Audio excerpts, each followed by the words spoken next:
ചെങ്ങന്നൂർ പുലിയൂർ സ്വദേശിയായ സാബു മോഹനും കുടുംബവും വർഷങ്ങളായി ഷീറ്റിട്ട വീട്ടിലായിരുന്നു കഴിഞ്ഞിരുന്നത്. എന്റെ വീട് പദ്ധതി പ്രകാരം കുടുംബത്തിന് നിർമ്മിച്ചു നൽകിയ വീടിന്റെ താക്കോൽ പുലിയൂർ പഞ്ചായത്ത് പ്രസിഡന്റ് കൈമാറി.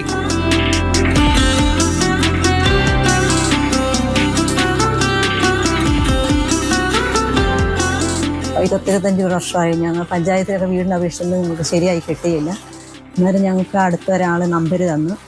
അങ്ങനെ ഞങ്ങൾ ആ നമ്പർ വെച്ച് ആലപ്പുഴയിലേക്ക് ഞങ്ങളൊരു ലെറ്റർ അയച്ച് അവിടുന്ന് അവരിവിടെ വന്ന് കണ്ട് അവർക്ക് ഞാൻ പറഞ്ഞ കാര്യങ്ങൾ സത്യമാണെന്ന് മനസ്സിലായി എനിക്ക് വീടിന് അനുവദിച്ചു. ആലപ്പുഴയിലെ മറ്റൊരു കുടുംബം കൂടി ഇനി എന്റെ വീടിന്റെ സുരക്ഷയിലാണ്. വണ്ടാനം നീർക്കുന്നം സ്വദേശി റോയിയുടെയും കുടുംബത്തിന്റെയും അടച്ചുറപ്പുള്ള വീടെന്ന സ്വപ്നം യാഥാർത്ഥ്യമായി.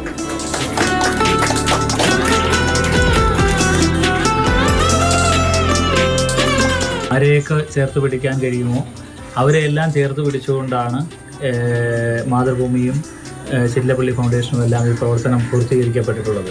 എന്റെ വീട് പദ്ധതിയിൽ ഉൾപ്പെടുത്തി ആലപ്പുഴ ജില്ലയിൽ 37 വീടുകളാണ് നിർമ്മിച്ചു നൽകിയത്. 20-ലധികം വീടുകളുടെ നിർമ്മാണം അവസാന ഘട്ടത്തിലാണ്. മാതൃഭൂമി ന്യൂസ്, ആലപ്പുഴ.